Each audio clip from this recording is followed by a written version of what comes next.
Yes, yes, yes. And it's true. Dorothy does fall asleep in a field of poppies. And it's a new month. Yes, I know. Can we believe it? Well, as I always say, once July 4th comes, it's Christmas. So here we are in August, going towards the fall, which is, of course, my favorite time of the year. And we're in a new theme. There's no place like home, which I truly believe that we are here as spiritually minded souls, being in this home, that this gathering, this spiritual place that we find not only each other, but we find a relationship with what it is beyond the beyond. And so this week, or this week I'm talking about falling asleep at the goal line. But for the whole month, we will be talking about There's No Place Like Home as we finish up the book, The Wizard of Us by Jean Houston. So this has been a really interesting 3 months that we've been doing this book, and I was looking at it as I turned the page this morning and went, oh, we have a few more weeks with our buddies. That's it. But truly, there is no place like home when we do find a spiritual gathering of, as I said, one-minded souls, and we feel that family, we feel that relationship, that truly wherever we are on our spiritual path, we are welcome. So in The Wizard of Oz, as we march down the yellow brick road, our companions are doing pretty well up to this point. And all of a sudden they arrive at this beautiful field of red, which are poppies. And in the distance, they can see the Emerald City. And they're like, oh, we're so close to the goal line. We're so close to getting to see the wizard. And then, of course, the Wicked Witch comes along and shares her magic and makes the poppies sleepy. So she makes them so that as they pass through, the ones that are human, which are Toto, Dorothy, and the lion, will fall asleep. Her intention was that they would die. However, now we have Glenda the Good Witch that comes along and waves her magic wand and just creates this way for them all to just go to sleep for a while. So here they are, falling asleep, and Scarecrow and Tin Man are standing there going, what are we going to do? What are we going to do? How is this all going to go? How are we going to get to the Emerald City? It's so close. How many of us have been there? Where we can see, we have the eye on where we want to be, and it's so close. We can smell it, we can touch it, we can actually see ourselves there. So what happens is, of course, the Scarecrow and Tin Man are standing there going, well, what do we do? And then, of course, Glenda makes it snow. Piece of trivia, you're all going to love this. The snow was asbestos. Yes. I thought, okay, that's an interesting fact, especially since the 1930s, all that. And what are we doing now with our houses, of those vintage era? We're all trying to get rid of the asbestos. And I thought, and here it was, raining down on them, just covered. I thought, holy cats. But that's what we learn. We learn these different things. And the other thing that I thought was interesting with Frank, L. Baum, writing this story about the poppies. What are poppies? Exactly. Opium. And opium at that time was also a very popular drug. I thought, what is his message here? But we could, that's another time. But yeah, for the asbestos, I thought, okay, that's very, very interesting that would happen that way. So let's see here. Oh, it's funny, when I printed my notes this morning, I always print them on one side. so that I can just slide them over. This morning, I looked at my notes and went, oh, they're on both sides now. So yes, both sides now. There you go.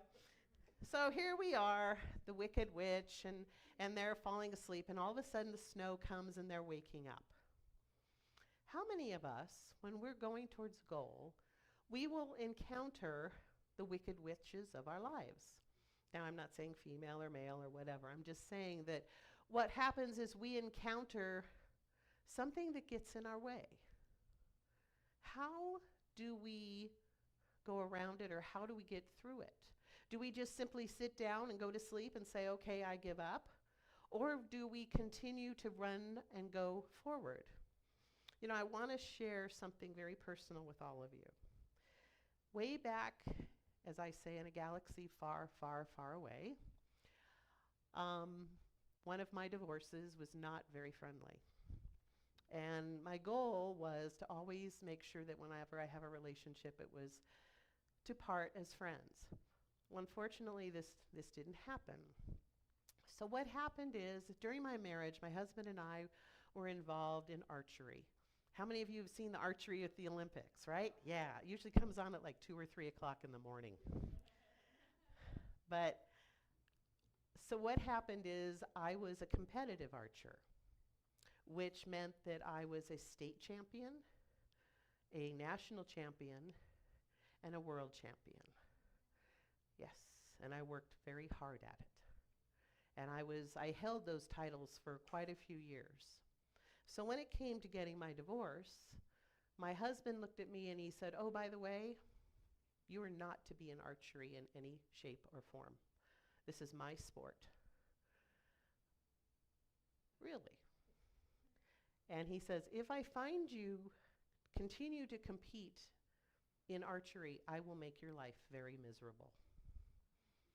Yeah, very interesting, huh? So being the rebel with a cause that I am, I looked at that and went, whatever. I loved the sport. It was fun. I had friends. I had, you know, it was a social thing too. Had a lot of fun with it. Then one thing about archery, as with all competitive sports, it's very much a head game. It's very mental. You have to continually not only practice, but you also have to get in your head. You have to focus. You have to get to that goal and what you want.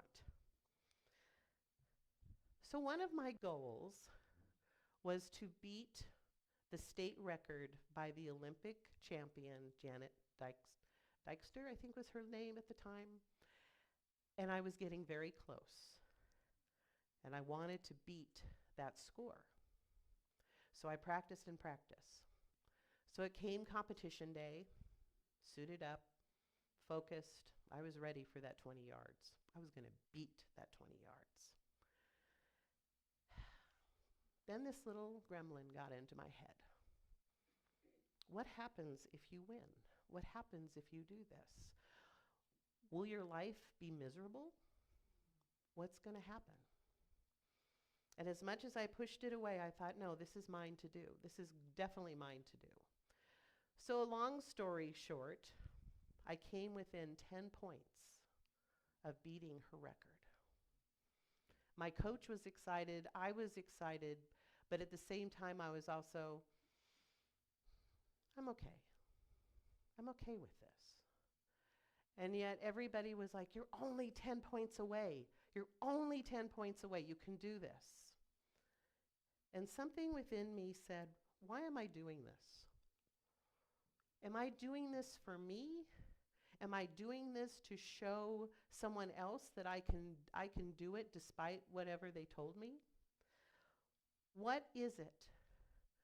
And the real reason why I wanted to continue to compete. So I took a step back. And I really had to think why I was motivated to do whatever it was. Ernest Holmes said, spirit thinks or knows within itself, and as a result of this interaction, creation manifests. Creation is the play of life upon itself. through divine self-imagination. Spirit must create in order to be expressed. We have a lot of diversions in our life. Things that we don't think we'll ever encounter. And what happens is then we are stuck, or we think we're stuck. What that actually does for us is cause us to go a little bit deeper. To say, what is mine to do in this? And as we approach and deal with these diversions, how do we feel about that goal that's in front of us? We know we want to get there, but do we really want to get there? What is our reason? To prove someone else or to prove to ourselves? There's a reason why there's hallways in life. Those hallways with no doors and no windows, and what happens is we sit there and we go, okay, I'm ready, can we move on? When really Spirit says, you know what, no, you just need to sit here for a while. You need to really get it. You really need to think about what it is that you're moving forward. What is the momentum? It gives us time to take inventory. It gives us time to stay out of being a victim. So often we love to go to victimhood. Well, because of them, I'm this. No, you're not. You're this because you're that. Not because of somebody else. Because of your choice. So leave everybody else out of it. This is about you. This is about your choice. I could have blamed my ex-husband for all the stuff and all the mental gymnastics that I went through, but in the end, it was really about me. Where was I, and what was the goal line that I wanted to get into? You know, a word of caution, and sometimes they call this the danger zone, is when we sit back and we relax too much and we go, oh, it'll go away. No, it won't. It's like a lump in the carpet. It's there. You just have to keep going over it. But eventually you get it out from under the carpet and you deal with it. Sometimes what we do, that lump in the carpet becomes retail therapy. It becomes food. It becomes going on a trip. Oh, it'll be there when I get back, maybe. Or, you know what, maybe it'll just somehow disappear and I won't have to deal with this. Those quick fixes don't do anything except allow us to still be in the uncomfortable part of what is taking place in our lives.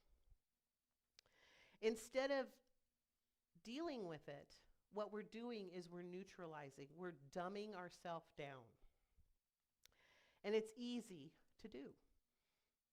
How many of us are in a situation right now where we say, okay, it's just going to go away? All right? It's just going to go away. Somehow on its own, it's just going to dissolve and I'll never see it again. Not so much.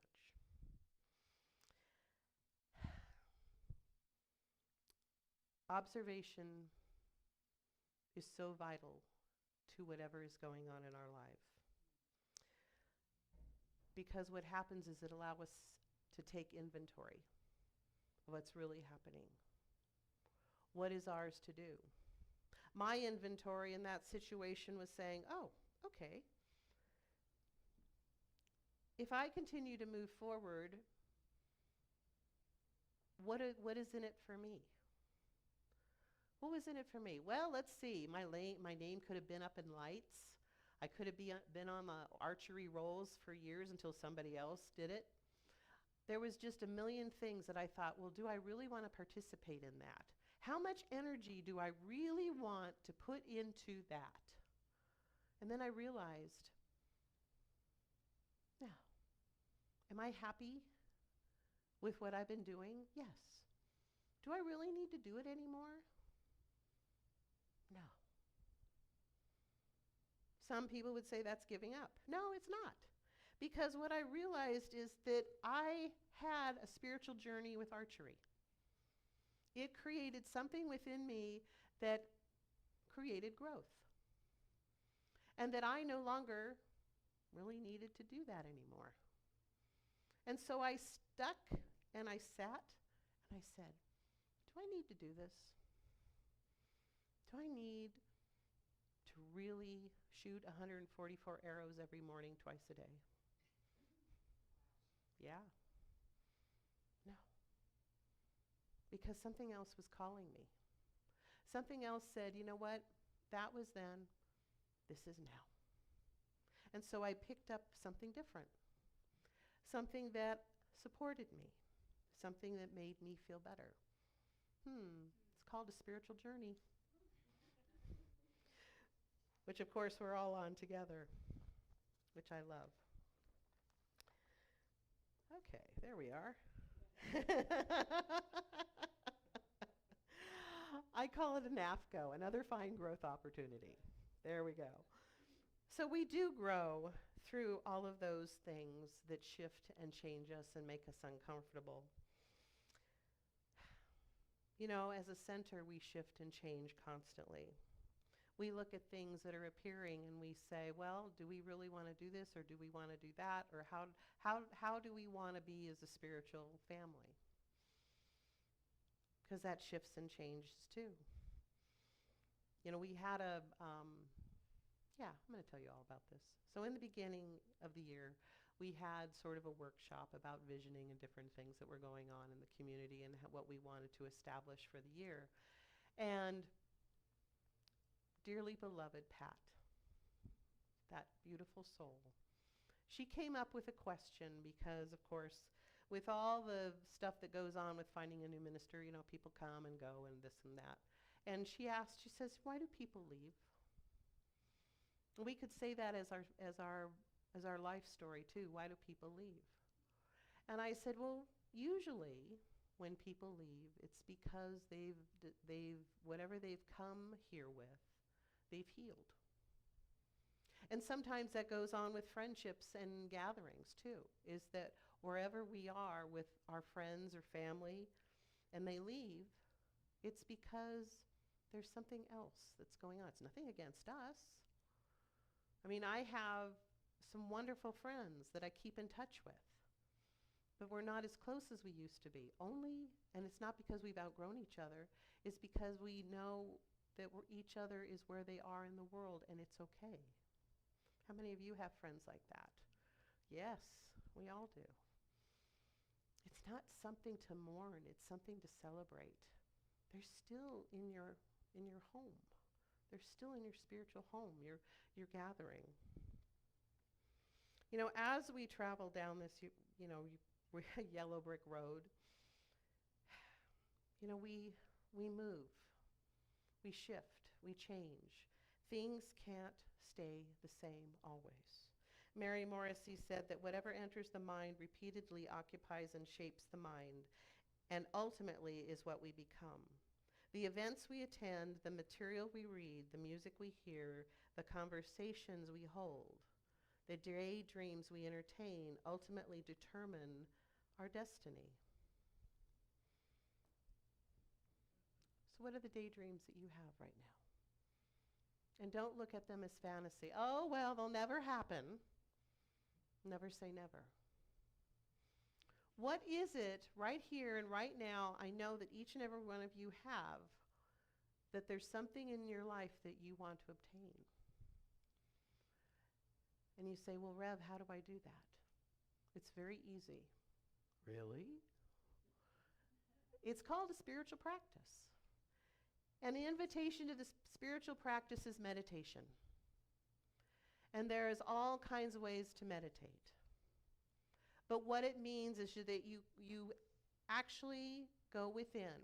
And as I say, if you don't go within, you go without. So you go within. You tap into that energy, that God self, that beautiful part of you that is part of everything else. And when you become quiet and when you really are with it, the answers come. Your path is laid before you. Questions you have are somehow answered. But we can't do it when we're looking outside ourselves. You can certainly look in books, you can come and get counseling, whatever you want to do, but really when it comes down to it, it's all on you, in you, through you, as you. Meditation is so important to the spiritual journey and so important to the peace. So find yourself, go into the car. Go find a tree. Go find a space at Starbucks and just sit in the quiet and just be. Ernest Holmes said, in this thing called you, you exist, that divine feeling, fire, imagination, and creativity by being expressed through you. The Spirit comes to you with a new and fresh creativity. You need not ask what others have done or how they have done it. Be yourself and express life as you find it. Never imitate. Trust the self. Trust the self. Find the self in God and God in the self.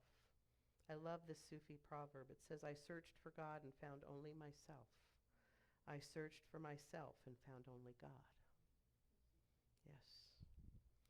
What you are seeking is seeking you. Take the ball of life and run. Y'all seen a football game, right? Tuck that little pigskin under your arm and go for it. Run for that goal line. Run for all that you can see beyond the beyond. Napoleon Hill said, a goal is a dream with a deadline. But always remember, in between goals is a thing called life that has to be lived and enjoyed. So how many of us have goals? Yes. How many want to live those goals? Yes, we all do. So my charge to you this week is whatever you have fallen asleep at the wheel or slept in the field of poppies, awaken your senses. Breathe in that creativity. Breathe in life. Breathe in source, knowing that all is for you and never against you. God is amazing, that sacred source of whatever we want to call it. And I know some of you have a different word for it. But please know that whatever is ahead of you, you can have. We have our emerald cities.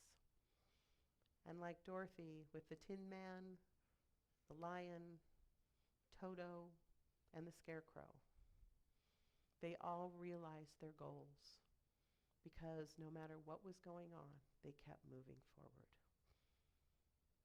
This I know to be true. And so let us come together in silence.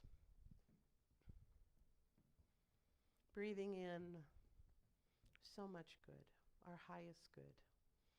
Breathing in love. Exhaling what no longer serves us. Knowing that as we are, everything will be. It is God, that beautiful presence of love that continues to work in our lives, as us, through us. And so our emerald cities are always in front of us. Everything. Everything we can have. The goal line is there. We simply just run through it. I'm just so grateful this time that we have shared together this morning for all of this and so much more. I just release and let go and say thank you, God, for this and so much more as we continue our morning, our week, and the rest of the year together. Thank you, God. And so it is.